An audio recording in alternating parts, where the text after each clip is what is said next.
இது மகிமை நேரம். ஆண்டவராகிய இயேசு கிறிஸ்துவின் ஈடு இணையற்ற நாமத்தில் மகிமை டிவி நேயர்களை இந்த மகிமை நேர நிகழ்ச்சிக்கு அன்புடன் வாழ்த்தி வரவேற்கிறேன். இந்த நாட்களில் புதிய ஆண்டில் தேவனுடைய திட்டம் அப்படின்னு சொல்லி பார்க்கிறோம். தேவனுடைய திட்டத்துல இந்த புதிய ஆண்டை நம்ம ஒப்பு கொடுக்கணும். அப்போ என்னென்ன ஆசீர்வாதங்கள் நமக்கு கிடைக்கும், பாதுகாப்பு கிடைக்கும், வழிநடத்துதல் கிடைக்கும்.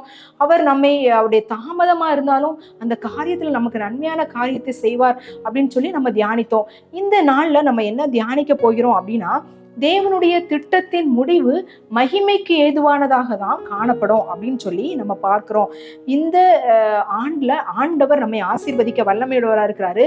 அவருடைய திட்டத்துக்கு நம்ம ஒப்பு கொடுக்கும் போது இந்த வருஷத்தின் முடிவு நமக்கு மகிமையாய் காணப்படும் அப்படின்றது தான்.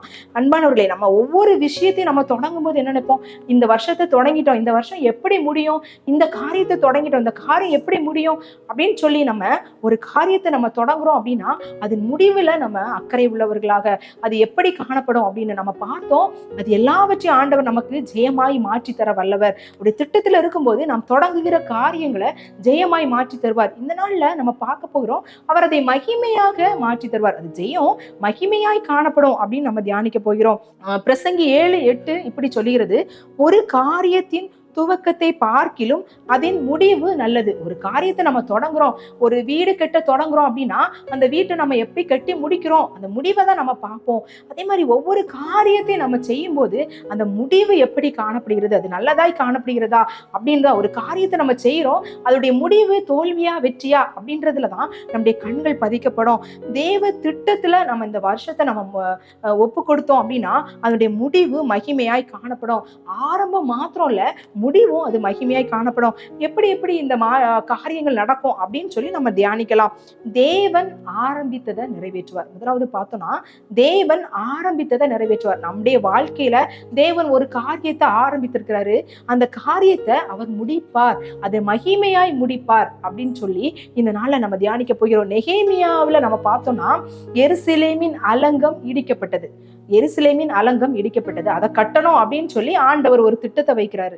இதே போல நம்முடைய வாழ்க்கையில நிறைய காரியங்கள் இடிக்கப்பட்ட சூழ்நிலைகள் காணப்படும்.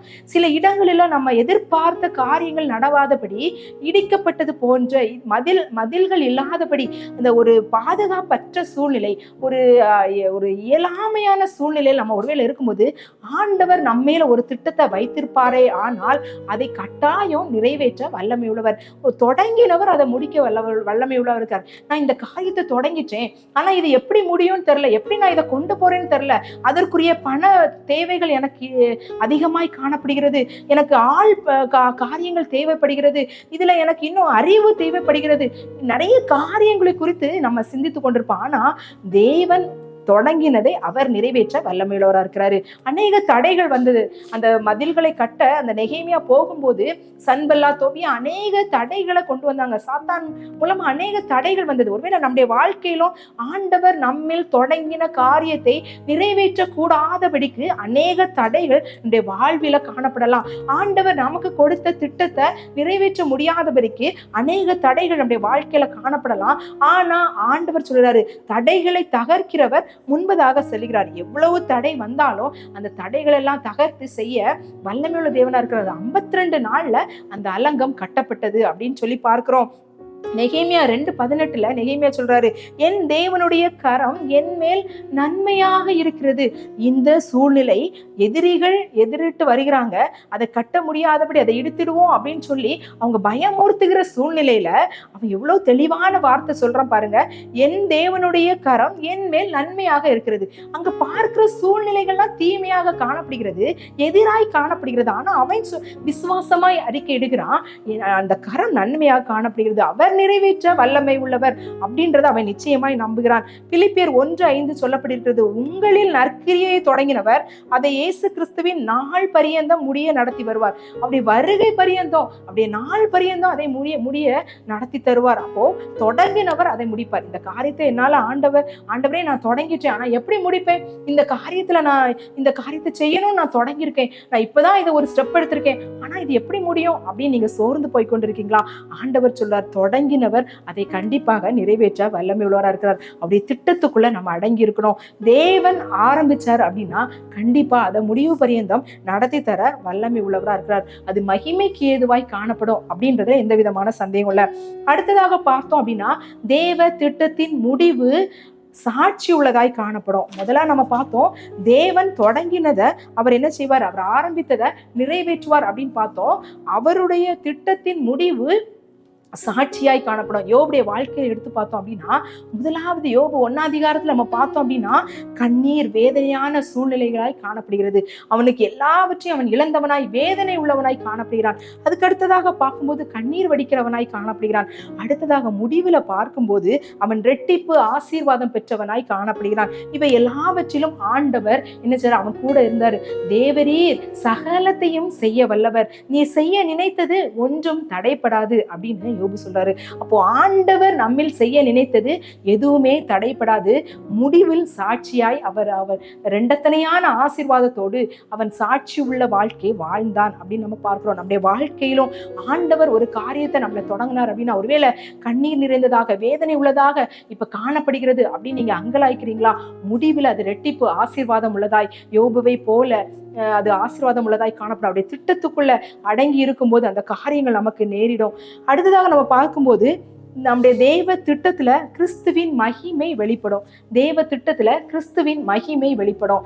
இதுல இயேசு கிறிஸ்துவ குறித்து நம்ம பார்த்தோம் அப்படின்னா, இந்த இயேசு கிறிஸ்து நம்ம இந்த உலக பாவங்களை சுமந்து தீர்க்கும்படியாக இந்த உலகத்துக்கு வந்தாரு. சிலுவையில அறையப்பட்டார். அந்த சிலுவை சின்னத்தை நம்ம எடுத்துக்கொண்டோம் அப்படின்னா அது ஒரு தோல்வியின் சின்னமாய், ஒரு சாபத்தின் சின்னமாய் அது காணப்பட்டது. அந்த சிலுவையில நமக்காக ஆண்டவர் அடிக்கப்பட்டு அவருடைய இரத்தத்தை சிந்தி அதுல நமக்கு என்ன கொடுத்தார் அப்படின்னா மீட்பை கொடுத்தார். அந்த மீட்பை கொடுத்ததின் மூலமாக தான் நீங்களும் நானும் இன்னை ஆண்டவரை ஆராதித்து கொண்டிருக்கிறோம். அவருடைய நித்திய ராஜ்யத்துக்கு நம்ம ஆயத்தப்பட்டு கொண்டிருக்கிறோம். அவருக்காக நம்ம ஆயத்தப்பட்டு கொண்டிருக்கிறோம். அவர் நமக்கு ஆசீர்வாதத்தை தந்து கொண்டிருக்கிறார் அப்படின்றதுல எந்த விதமான சந்தேகம் இல்ல. அப்போ ஆண்டவருடைய திட்டம் இது ஆண்டவர் இந்த உலகத்துல இயேசு கிறிஸ்து சிலுவையில் அறையப்பட வேண்டும் அப்படின்றது ஆண்டவருடைய திட்டம். இது மகிமையாய் முடிந்தது. பிலிப்பியர் 2ஆம் அதிகாரத்துல பார்த்தோம் அப்படின்னா அவர் சிலுவை பரியந்தம் தம்மை தாமே தாழ்த்தினார். அவர் மரண பரியந்தம் தம்மை தாமே தாழ்த்தினார் அப்படின்னு சொல்லி பார்க்கிறோம்.